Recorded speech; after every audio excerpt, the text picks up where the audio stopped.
EVSലെ രണ്ടാമത്തെ ചാപ്റ്റർ ആയിട്ടുള്ള ഇന്ത്യ എൻ്റെ രാജ്യം എന്ന് പറഞ്ഞതിൻ്റെ മൂന്നാമത്തെ പാർട്ട് വീഡിയോയിലേക്ക് എല്ലാവർക്കും സ്വാഗതം. V1 അക്കാഡമിയുടെ മൂന്നാമത്തെ പാർട്ട് വീഡിയോയിലേക്ക് എല്ലാവർക്കും സ്വാഗതം. നമ്മൾ കഴിഞ്ഞ ക്ലാസ്സിൽ ഈ കുറച്ച് കാര്യങ്ങൾ, ഈ ടേബിളാണ് നമ്മൾ ലാസ്റ്റ് നോക്കിയത്. ഇന്ത്യയുടെ പ്രസിഡൻ്റായ ആദ്യ വനിത, അങ്ങനെ തുടങ്ങിയിട്ടുള്ള കുറച്ച് കാര്യങ്ങൾ നമ്മൾ നോക്കിയിരുന്നു.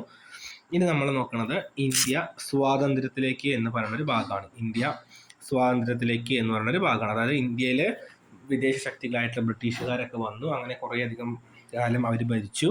കുറേയധികം സ്വാതന്ത്ര്യ സമര സേനാനികൾ, പഠിച്ച ഗാന്ധിജി, നെഹ്റു, അതേപോലെ തന്നെയുള്ള കുറേയധികം സ്വാതന്ത്ര്യ സമര സേനാനികൾ ഇന്ത്യയുടെ സ്വാതന്ത്ര്യത്തിന് വേണ്ടി പോരാടുകയും അങ്ങനെ 1947 ഓഗസ്റ്റ് 15 ഇന്ത്യ എന്ത് ചെയ്യാണ്, സ്വാതന്ത്ര്യം കിട്ടണം. ഇന്ത്യക്ക് സ്വാതന്ത്ര്യം കിട്ടി. 1947 ഓഗസ്റ്റ് 15 ഇന്ത്യക്ക് സ്വാതന്ത്ര്യം കിട്ടി. നോക്കൂ, സ്വാതന്ത്ര്യത്തിന് വേണ്ടി ഇന്ത്യയിലെമ്പാടും നിരവധി സമരങ്ങൾ സംഘടിപ്പിക്കപ്പെട്ടു. ഗാന്ധിജിയെ പോലുള്ള നേതാക്കളുടെ വാക്കുകൾ സമരത്തിന് ആവേശം പകർന്നു. നമ്മൾ പഠിച്ചാണ് ഗാന്ധിജിയെ പോലുള്ള ആളുകളുടെ കുറേയധികം സമരങ്ങളും നേതാക്കൾക്ക് ആവേശം പകർന്നു. അതേപോലെ തന്നെ ചില സമരങ്ങൾ കലാപങ്ങളായി മാറി. നിരവധി ആളുകൾ ബ്രിട്ടീഷുകാർക്കെതിരെ ആയുധമെടുത്ത് പോരാടി. അതിൽ കുറേ പേര് എന്ത് ചെയ്തു, ജീവൻ നഷ്ടമായി. ഗാന്ധിജി സമാധാനപരമായിട്ടുള്ള ഒരു സമരമാണ് മുന്നോട്ട് വെച്ചതെങ്കിലും കുറേ പേര് എന്ത് ചെയ്തു, കുറേ കലാപമായിട്ട് മാറി. കുറേ ആൾക്കാർക്ക് ജീവൻ നഷ്ടപ്പെട്ടിട്ടുണ്ട്. അതേപോലെ തന്നെ സമരത്തിന് നേതൃത്വം നൽകിയ പല നേതാക്കൾക്കും ജയിലിൽ അടയ്ക്കപ്പെട്ടു. അങ്ങനെ കുറേ അധികം ആൾക്കാർക്ക് ബ്രിട്ടീഷുകാർ ജയിലിൽ അടച്ചു. അങ്ങനെ ഭാഗമായിട്ട് കുറേയധികം സമരങ്ങളുടെ ഭാഗമായിട്ട് ഇന്ത്യയുടെ ഭരണം ഇന്ത്യക്കാർക്ക് കൈമാറാൻ എന്ത് ചെയ്തു, ബ്രിട്ടീഷുകാർ നിർബന്ധിതരായി. ഇന്ത്യയുടെ ഭരണം ഇന്ത്യക്കാർക്ക് കൈമാറാൻ ബ്രിട്ടീഷുകാർ നിർബന്ധിതരായി. അതിൻ്റെ ഭാഗമായിട്ട് 1947 ഓഗസ്റ്റ് 15 ബ്രിട്ടീഷുകാരുടെ ഭരണത്തിൽ നിന്ന് ഇന്ത്യ സ്വാതന്ത്ര്യം നേടിയതായി പ്രഖ്യാപിക്കപ്പെടുകയും ആദ്യ പ്രധാനമന്ത്രിയായിട്ട് ജവഹർലാൽ നെഹ്റു അധികാരത്തിൽ വരികയും ചെയ്തു. നമ്മളന്ന് പറഞ്ഞില്ലേ, നമ്മുടെ ഇന്ത്യയുടെ ആദ്യത്തെ പ്രധാനമന്ത്രിയായിരുന്നു ജവഹർലാൽ നെഹ്റു. അപ്പോൾ 1947 ഓഗസ്റ്റ് 15 ഇന്ത്യ ബ്രിട്ടീഷുകാരുടെ കയ്യിൽ നിന്ന് സ്വതന്ത്രമായിട്ടൊരു പുതിയൊരു രാജ്യമായിട്ട് മാറുന്നത്. ഈ അർദ്ധരാത്രിയിൽ ലോകം നിദ്രയിലായിരിക്കുമ്പോൾ ഇന്ത്യ സ്വാതന്ത്ര്യത്തിലേക്കും ജീവിതത്തിലേക്കും ഉണരുകയാണ് എന്ന് പറഞ്ഞത് ആരാണ്? ജവഹർലാൽ നെഹ്റു ആണ്. ഈ അർദ്ധരാത്രിയിൽ ലോകം നിദ്രയിലായിരിക്കുമ്പോൾ ഇന്ത്യ സ്വാതന്ത്ര്യത്തിലേക്കും ജീവിതത്തിലേക്കും ഉണരുകയാണ് എന്ന് പറഞ്ഞതാരാണ്? ജവഹർലാൽ നെഹ്റു. ഇപ്പോൾ ഈ സ്റ്റേറ്റ്മെന്റ് എന്നിട്ട് ആരാണ് ചോദിച്ചതാരാണ്? നെഹ്റുവാണ് ഈ സ്റ്റേറ്റ്മെന്റ് പറഞ്ഞത്. ഈ അർദ്ധരാത്രിയിൽ ലോകം നിദ്രയിലായിരിക്കുമ്പോൾ ഇന്ത്യ സ്വാതന്ത്ര്യത്തിലേക്കും ജീവിതത്തിലേക്കും ഉണരുകയാണ് എന്ന് പറയുന്നത്. അങ്ങനെ നോക്കൂ, ഇതിൽ അനേകം ആളുകൾ ജീവൻ നഷ്ടപ്പെടുത്തി നേടിയതാണ് നാം ഇന്ന് അനുഭവിക്കുന്ന സ്വാതന്ത്ര്യം എന്ന് പറഞ്ഞത് ശരിയാണ്. നമുക്ക് സ്വാതന്ത്ര്യം നേടിത്തന്ന സമര നേതാക്കളെ നാം ആദരവോടെ ഓർക്കേണ്ടതുണ്ട്. അത് ശരിയാണ്. നമുക്ക് ലഭിച്ച സ്വാതന്ത്ര്യം നാം സംരക്ഷിക്കുകയും പങ്കുവെക്കുകയും വേണം. ശരിയാണ്. ഇന്ത്യക്കാരെന്ന നിലയിൽ നാം അഭിമാനിക്കുകയും രാജ്യസ്നേഹം പുലർത്തുകയും വേണം. ശരിയാണ്. എല്ലാ വർഷവും സ്വാതന്ത്ര്യദിനം നാം സമുചിതമായി ആഘോഷിക്കണം. ഇതൊക്കെ നമ്മളൊരു ഇന്ത്യക്കാർ എന്ന രീതിയിൽ നമ്മൾ ചെയ്യേണ്ട കുറച്ച് കാര്യങ്ങളാണ്. അങ്ങനെ ബ്രിട്ടീഷുകാർ ഇന്ത്യയിലുള്ള കാലത്ത് ഇന്ത്യയിൽ നിരവധി മോശം രീതിയിലുള്ള നിയമങ്ങൾ കൊണ്ടുവന്നിരുന്നു. അങ്ങനെ ജവഹർലാൽ നെഹ്റുവിൻ്റെ നേതൃത്വത്തിൽ ഒന്നാമത്തെ പ്രധാനമന്ത്രിയൊക്കെയായിട്ട് അദ്ദേഹം വരികയൊക്കെ ചെയ്തു കഴിഞ്ഞപ്പോൾ ആദ്യം ഇന്ത്യ എന്ന് പറയുമ്പോൾ ഇന്ത്യയിൽ ആദ്യമായി കൊണ്ടുവന്നിട്ടുള്ളൊരു സംഭവമാണ് ഇന്ത്യയുടെ ഭരണഘടന. അതായത് നിയമങ്ങൾ ഉൾപ്പെടുത്തിയിട്ടുള്ള ഒരു ബുക്കാണ്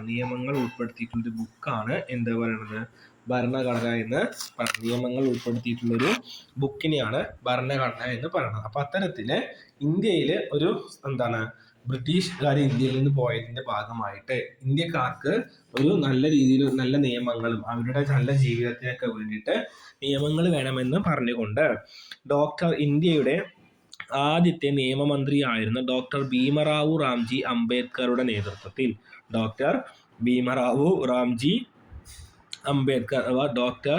BR അംബേദ്കറിന്റെ നേതൃത്വത്തിൽ ഇന്ത്യക്കായിട്ടൊരു പുതിയ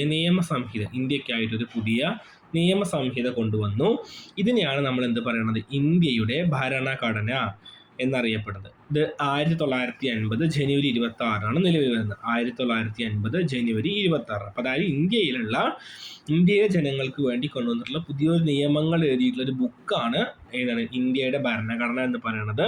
ഇത് കൊണ്ടുവന്നത് അല്ലെങ്കിൽ തയ്യാറാക്കിയത് ഡോക്ടർ BR അംബേദ്കർ അല്ലെങ്കിൽ ഭീമറാവു റാംജി അംബേദ്കർ ആയിരുന്നു. അദ്ദേഹമായിരുന്നു ഇന്ത്യയുടെ ആദ്യത്തെ നിയമമന്ത്രി. 1950 ജനുവരി 26 ഇന്ത്യയുടെ ഭരണഘടന നിലവിൽ വരുന്നത്. കാരണം ബ്രിട്ടീഷുകാർ കൊണ്ടുവന്ന നിരവധി നിയമങ്ങൾക്ക് എതിരെ നല്ല നല്ല നിയമങ്ങൾ കൊണ്ടുവരാൻ വേണ്ടിയിട്ടാണ് ബ്രിട്ടീഷുകാർ ഈ BR അംബേദ്കർ ഒരു ഭരണഘടനയൊക്കെ കൊണ്ടുവന്നത്. അതിൻ്റെ പേരിൽ BR അംബേദ്കർ മാത്രമല്ല, കുറേയധികം ആളുകളുണ്ട്. കുറേയധികം വർഷത്തെ കഷ്ടപ്പാടുകൾക്ക് കാരണമാണ് ഒരു ബുക്കാണ് ഭരണഘടന എന്നൊരു ബുക്കാണ്. പൗരരുടെ അവകാശങ്ങൾ, പൗരരെന്ന് പറഞ്ഞാൽ ഇന്ത്യക്കാരായ ജനങ്ങളുടെ അവകാശങ്ങൾ, അവരുടെ ചുമതലകൾ, സർക്കാരുകൾ, തിരഞ്ഞെടുപ്പ് തുടങ്ങിയവയുമായി ബന്ധപ്പെട്ട നിയമങ്ങളാണ് ഇത്. നമുക്കിതിൽ ഡീറ്റെയിൽ ആയിട്ട് പഠിക്കാനൊന്നുമില്ല. ഇന്ത്യക്ക് നിയമങ്ങളെല്ലാം എഴുതിയിട്ടൊരു ബുക്കുണ്ട്. ആ ബുക്കിനെ പറയുന്ന പേരാണ് ഭരണഘടന എന്ന് ആലോചിക്കുക. ആ ഭരണഘടന ഉണ്ടാക്കിയിട്ടുള്ള ആളാണ് ഇദ്ദേഹത്തിൻ്റെ പേരെന്താണ്? Doctor BR Ambedkar. Doctor BR Ambedkar, Bhimrao Ambedkar എന്ന് പറയുന്നത്. ഓക്കെ, ഇന്ത്യൻ ഭരണഘടന നിലവിൽ വന്ന ദിനം ഏത് പേരിലാണ് നാം ആഘോഷിക്കുന്നത്? ഇന്ത്യൻ ഭരണഘടനയുടെ ശില്പി എന്നറിയപ്പെടുന്ന ആരാണ്? ഏറ്റവും വലിയ എഴുതപ്പെട്ട ഭരണഘടനയുള്ള രാജ്യം ഏതാണ്? ഇന്ത്യയിൽ റിപ്പബ്ലിക് ദിനമാണ് നവംബർ 26 എന്ന് പറയുന്നത്. ജനുവരി 26 എന്ന് പറയുന്നത് 1950 ജനുവരി 26 നമ്മുടെ ഇന്ത്യൻ ഭരണഘടന നിലവിൽ വരുന്നത്. അതുകൊണ്ട് തന്നെ നമ്മൾ ഇന്ത്യൻ ഭരണഘടന നിലവിൽ വന്ന ദിവസം നമ്മൾ റിപ്പബ്ലിക് ദിനമായിട്ട് ആചരിക്കുന്നു. റിപ്പബ്ലിക് ദിനമായിട്ട് ആചരിക്കുന്നത്. എഴുതുന്ന ബുദ്ധിമുട്ടുണ്ടെങ്കിൽ ക്ഷമിക്കുക. റിപ്പബ്ലിക് ദിനമാണ്. ഇന്ത്യൻ ഭരണഘടനയുടെ ശില്പി അംബേദ്കർ ആണ്. ഇന്ത്യൻ ഭരണഘടനയുടെ ശില്പി ആരാണ്? അംബേദ്കർ ആണ്. ഇന്ത്യൻ ഭരണഘടനയുടെ ശില്പി അംബേദ്കർ ആണ്. ഏറ്റവും വലിയ ലിഖിത ഭരണഘടന അല്ലെങ്കിൽ എഴുതപ്പെട്ട ഭരണഘടനയുള്ള രാജ്യം എന്ന് പറയുന്നത് അത് ഇന്ത്യയാണ്. ഏറ്റവും വലിയ എഴുതപ്പെട്ട ഭരണഘടനയുള്ള രാജ്യം എന്ന് പറയുന്നത് ഇന്ത്യയാണ്. അപ്പോൾ എല്ലാ രാജ്യങ്ങൾക്കും ഉണ്ട്. അമേരിക്കയ്ക്ക് ഉണ്ട് ഭരണഘടന. ചില രാജ്യങ്ങൾ ഇതേപോലെ എഴുതിയിട്ടുണ്ട്, ചില രാജ്യങ്ങൾ എഴുതിയിട്ടില്ല. അപ്പോൾ ഇന്ത്യൻ ഭരണഘടന നിലവിൽ വന്ന ദിനം എന്നറിയപ്പെടുന്നത് റിപ്പബ്ലിക് ദിനമാണ്. ഇന്ത്യൻ ഭരണഘടന ശില്പി എന്നറിയപ്പെടുന്നത് ഡോക്ടർ BR അംബേദ്കർ ആണ്. ഏറ്റവും വലിയ എഴുതപ്പെട്ട ഭരണഘടനയുള്ള രാജ്യം ഇന്ത്യയാണ് എന്നൊക്കെ നമ്മൾ ആലോചിക്കുക. അതേപോലെ തന്നെ 1950 ജനുവരി 26 ഇന്ത്യൻ ഭരണഘടന നിലവിൽ വരുന്നത്. ഡോക്ടർ ഭീമറാവു റാംജി അംബേദ്കറുടെ നേതൃത്വത്തിലാണ്.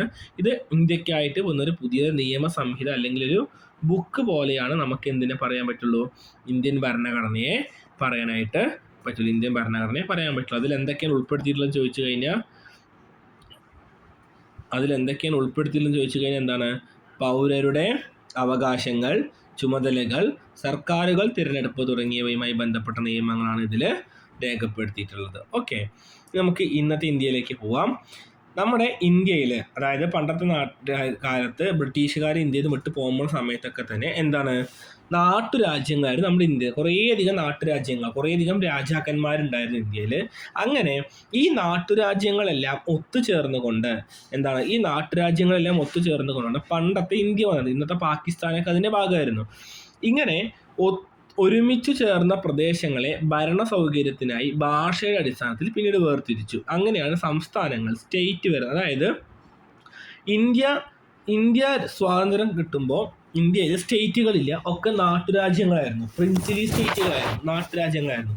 അപ്പോൾ എന്ത് ചെയ്തു? ജവഹർലാൽ നെഹ്റു ഗവൺമെൻറ് അവരെയൊക്കെ ഒരുമിച്ച് എന്ത് ചെയ്തു? ഓരോ ഭാഷ സംസാരിക്കുന്ന ഭാഗത്തെ ആൾക്കാർക്ക് വേണ്ടിയിട്ട് ഓരോ സംസ്ഥാനങ്ങൾ രൂപീകരിച്ചു. ഓരോ ഭാഷ സംസാരിക്കുന്ന ആളുകൾക്ക് വേണ്ടിയിട്ട് എന്ത് ചെയ്തു? സംസ്ഥാനങ്ങൾ. മലയാളം സംസാരിക്കുന്ന ആൾക്കാർക്ക് കേരളം, തമിഴ് സംസാരിക്കുന്ന തമിഴ്നാട്, അങ്ങനെയായിരുന്നു. ആദ്യം വന്ന സംസ്ഥാനം എന്ന് പറയുന്നത് ആന്ധ്രാപ്രദേശാണ്. ആന്ധ്ര സംസാരിക്കുമെങ്കിൽ ആന്ധ്രാപ്രദേശാണ് ആദ്യം വന്ന സംസ്ഥാനം എന്ന് പറയുന്നത്, സ്റ്റേറ്റ് എന്ന് പറയുന്നത്. നോക്കൂ, ഇന്ത്യയിൽ ഇപ്പോൾ 28 സംസ്ഥാനങ്ങളാണുള്ളത്. ഓരോ സംസ്ഥാനത്തിൻ്റെയും ഭരണസിരാ കേന്ദ്രത്തെ തലസ്ഥാനം എന്നാണ് വിളിക്കുക. അപ്പോൾ നമ്മുടെ തലസ്ഥാനം ഏതാണെന്ന് കമൻറ്റ് ചെയ്യണേ. കേരളത്തിൻ്റെ തലസ്ഥാനം ഏതാണെന്ന് കമൻറ്റ് ചെയ്യണം. ഓക്കെ, ഇന്ത്യയിൽ ഇപ്പോൾ 28 സംസ്ഥാനങ്ങളാണുള്ളത്. ഇതിൽ ഓരോ സംസ്ഥാനത്തിൻ്റെയും ഭരണസിരാ കേന്ദ്രത്തെ തലസ്ഥാനം എന്നാണ് വിളിക്കുന്നത്. ഇവിടെ ഭൂപടം നോക്കി നമുക്കറിയാം ഓരോ സംസ്ഥാനങ്ങളുടെയും തലസ്ഥാനങ്ങളെ നമുക്ക് നോക്കിക്കഴിഞ്ഞാൽ നമുക്കറിയാം. അതൊന്ന് വായിച്ചു നോക്കിയാൽ മതി. 28 സംസ്ഥാനങ്ങളുണ്ട്. ഇന്ത്യയിൽ സംസ്ഥാന പദവിയില്ലാത്ത ചില പ്രദേശങ്ങളുണ്ട്. ഇവ കേന്ദ്ര സർക്കാരിൻ്റെ നേരിട്ടുള്ള നിയന്ത്രണത്തിലാണ്. ഇതാണ് നമ്മൾ പറയുന്നത്. അതായത് സംസ്ഥാന പദവി ഇല്ലാത്ത കേന്ദ്ര സർക്കാർ നേരിട്ട് ഭരിക്കുന്ന ചില പ്രദേശങ്ങളെയാണ് നമ്മൾ പറയുക കേന്ദ്ര ഭരണ പ്രദേശം അല്ലെങ്കിൽ യൂണിയൻ ടെറിട്ടറി അല്ലെങ്കിൽ യൂണിയൻ ടെറിട്ടറി. കേന്ദ്ര സർക്കാർ നേരിട്ട് ഭരിക്കുന്ന പ്രദേശത്തിനെ നമ്മൾ എന്ത് പറയുന്നത്? യൂണിയൻ ടെറിട്ടറി അല്ലെങ്കിൽ കേന്ദ്രഭരണ പ്രദേശങ്ങൾ. നമുക്കിപ്പോൾ 8 കേന്ദ്രഭരണ പ്രദേശങ്ങളുണ്ട്. നമുക്കിപ്പോൾ എത്ര കേന്ദ്രഭരണ പ്രദേശമുണ്ട്? 8 കേന്ദ്രഭരണ പ്രദേശങ്ങളുണ്ട്. അപ്പോൾ ആ കേന്ദ്രഭരണ പ്രദേശങ്ങൾ നമ്മുടെ 8 യൂണിയൻ ടെറിട്ടറീസ് ഏതൊക്കെ എന്നുള്ളത് നിങ്ങൾ കണ്ടുപിടിച്ചിട്ട് കമൻ്റ് ഇടണം. ഇന്ത്യയിലെ 8 കേന്ദ്രഭരണ പ്രദേശങ്ങൾ നിങ്ങൾക്കുള്ള വർക്കാണ്. ഇന്ത്യയിലുള്ള 8 കേന്ദ്രഭരണ പ്രദേശങ്ങൾ ഏതൊക്കെയെന്ന് പറഞ്ഞ് കമൻറ്റ് ചെയ്യാം കേട്ടോ.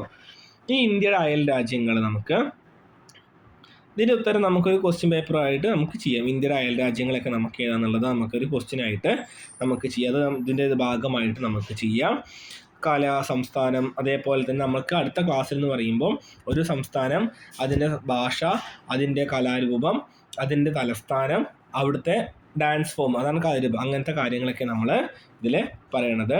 അതേപോലെ നമുക്കൊരു സെപ്പറേറ്റ് വീഡിയോ ആയിട്ട് നമ്മൾ ചെയ്യുന്നതായിരിക്കും. ഒരു ദേശം പല വേഷം, അങ്ങനത്തെ കാര്യങ്ങളൊക്കെ നമ്മൾ ഇതിൽ ആഘോഷം എന്തൊക്കെയാണെന്നുള്ള നമ്മളവിടെ ചെയ്യാം. അതായത് ഒരു സംസ്ഥാനം എടുത്തു കഴിഞ്ഞാൽ നമ്മൾ ആ സംസ്ഥാനത്തിൻ്റെ ഭാഷ, കലാരൂപം അതേപോലെ തന്നെ തലസ്ഥാനം ഏതാണെന്നൊക്കെ നമുക്ക് അതൊരു സെപ്പറേറ്റ് ക്ലാസ് ആയിട്ട് ഞാൻ ചെയ്തു തരാം. നമുക്ക് ദേശീയ ഗാനം, ദേശീയ ഗീതമൊക്കെ പറയാം. നമ്മുടെ ദേശീയ ഗാനം രചിച്ചത് രവീന്ദ്രനാഥ ടാഗോറാണ്. നമ്മുടെ ജനഗണമന ദേശീയ ഗാനം രചിച്ചത്. അത് ബംഗാൾ ഭാഷയിലാണ് ജനിച്ചത്. 52 സെക്കൻഡാണ് ദേശീയ ഗാനം ചൊല്ലാനുള്ള സമയം എന്ന് പറയുന്നത്. 52 സെക്കൻഡാണ് ദേശീയ ഗാനം ചൊല്ലാനുള്ള സമയം എന്ന് പറയുന്നത്. അതേപോലെ തന്നെ ദേശീയ മുദ്ര എന്ന് പറയുന്നത് അശോക ചക്രവർത്തി ഉത്തർപ്രദേശിലെ സാരനാഥിൽ സ്ഥാപിച്ച സ്തൂപത്തിൽ നിന്നാണ് സ്വീകരിച്ചിട്ടുള്ളത്. അശോക ചക്രവർത്തി സാരനാഥിലെ സ്ഥാപിച്ച സ്തൂപത്തിൽ നിന്നാണ് ദേശീയ മുദ്ര സ്വീകരിച്ചിട്ടുള്ളത്. ഇതിൽ അശോക ചക്രം എന്ന് നമ്മൾ അതിനെ പറയും. 24 ആരക്കാലുകൾ നമുക്ക് അതിൽ കാണാനായിട്ട് പറ്റും. ദേശീയ ഗാനം രവീന്ദ്രനാഥ ടാഗോർ ആണെങ്കിൽ ദേശീയ ഗീതം ബങ്കിം ചന്ദ്ര ചാറ്റർജിയാണ്. വന്ദേ മാതരമാണ് നമ്മുടെ ദേശീയ ഗീതം. ബംഗാളി ഭാഷയിലാണ് ഇത് എഴുതിയിരിക്കുന്നത്. അപ്പോൾ ദേശീയ ഗാനം രവീന്ദ്രനാഥ ടാഗോർ ആണെങ്കിൽ ദേശീയ ഗീതം ബങ്കിം ചന്ദ്ര ചാറ്റർജിയാണ്. വന്ദേ മാതരമാണ് ബംഗാളി ഭാഷയിലാണ് എഴുതിയിരിക്കുന്നത്. ഓക്കെ, ഇത്രയും കാര്യങ്ങൾ നമുക്കതിൽ പറയാനായിട്ട് പറ്റും. ബാക്കിയുള്ള കാര്യങ്ങൾ ഓരോ സ്റ്റേറ്റുകളും അതിന് തലസ്ഥാനങ്ങൾ, അവിടുത്തെ ഭാഷ, കലാരൂപങ്ങൾ എന്നിവ നമ്മൾ ഒരു സെപ്പറേറ്റ് ക്ലാസ് വിത്ത് കോഡ് വെച്ചിട്ട് നമ്മൾ പഠിക്കും. ഇത്രയേ ഉള്ളൂ. Thank you.